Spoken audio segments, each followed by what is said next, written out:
Okey, hari ni kita ada special menu. Kita nak masak nasi minyak gentayan terbaik daripada saya punya seafood.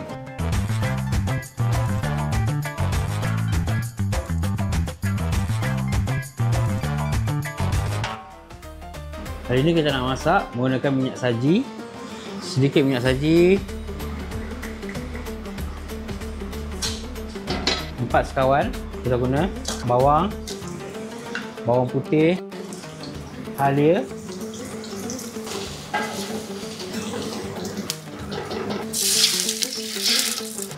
daun pandan,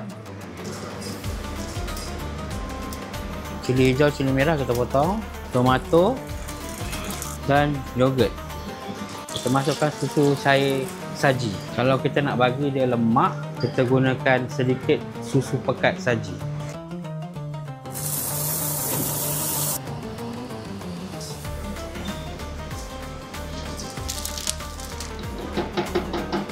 Masukkan sedikit garam, gula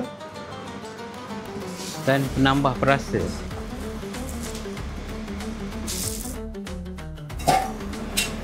Okey, nasi kita sudah pun masak.